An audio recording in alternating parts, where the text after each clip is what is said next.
Assalamualaikum warahmatullahi wabarakatuh. Kami dari kelompok 3 akan presentasi dari makalah peran filsafat dalam pengembangan kurikulum pendidikan agama Islam. Kami beranggota Evi Nurul Hidayah, selanjutnya ada Ika Lidiawati, selanjutnya dan yang terakhir ada Indah Sulistiani. Baik, saya Evi Nurul Hidayah, NIM 2011-979, akan presentasi pada poin A, yaitu hakikat pendidikan Islam. Yang pertama ada pengertian pendidikan Islam.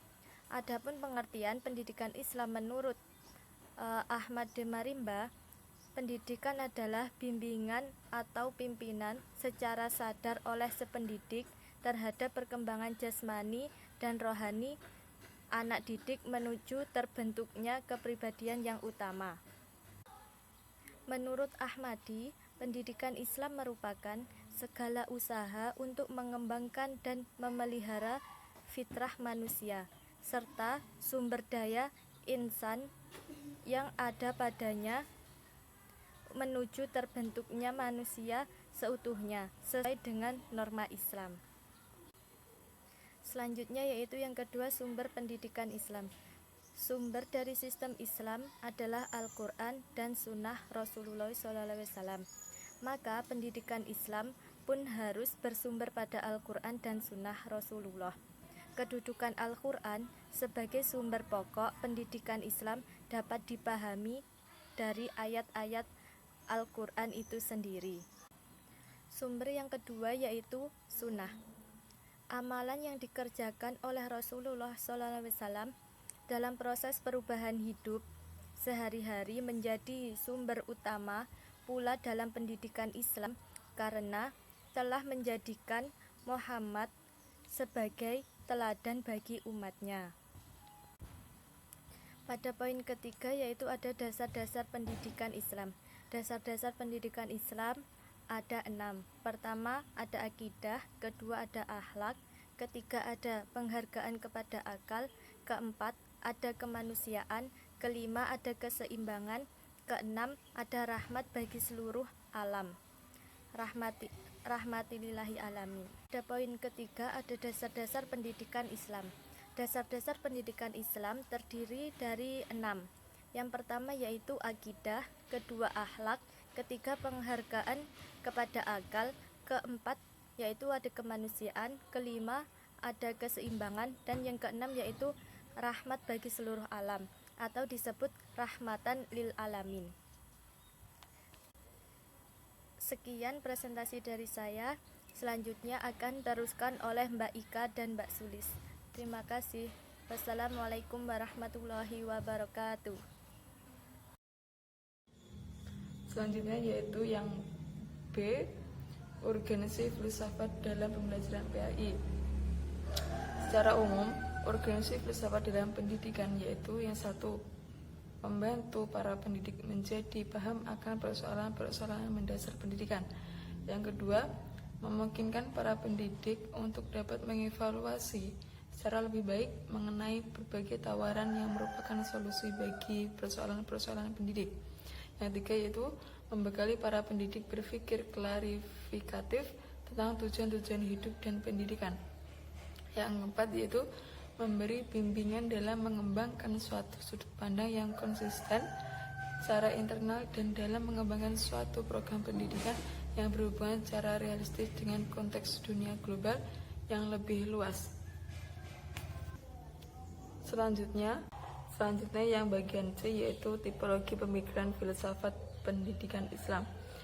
Menurut Muhaimin, tipologi pemikiran filsafat pendidikan Islam dapat dirumuskan sebagai berikut. Yang pertama, konstruksi filosofi tipologi perennial esensialis salafi dapat dirumuskan sebagai berikut. Secara epistemologi, kualitas akal budi manusia hanya akan memiliki nilai guna bila mana mampu menghargai tradisi dan warisan nilai-nilai budaya Islam dari para pendahulunya. Selanjutnya yang kedua yaitu konstruksi filosofis tipologi perennial esensialis mazhabi dapat dirumuskan sebagai berikut. Secara epistemologi, kualitas akal budi manusia hanya akan memiliki nilai guna bila mana ia mampu menghargai tradisi dari warisan nilai-nilai para pendahulu. Cara aksiologi, pencarian dan penemuan nilai-nilai kebenaran universal dan lokal atau instrumental merupakan monopoli generasi pendahulunya, yaitu para ulama dan pemikir Islam terdahulu, yang perlu dipelihara dan dilestarikan oleh generasi penerusnya dalam kondisi dan situasi apapun.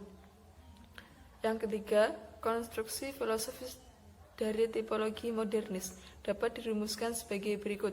Secara epistemologi, kualitas akal budi manusia akan berguna dan memenuhi harapan bila mana ia mampu menyesuaikan diri dengan tantangan-tantangan yang ada dan dengan dilandas oleh iman dan takwanya mampu menyelesaikan problem dan tantangan-tantangan kehidupan yang dihadapinya. Adapun cara ontologi, segala yang ada ini adalah serba berubah mengikuti sunatullah.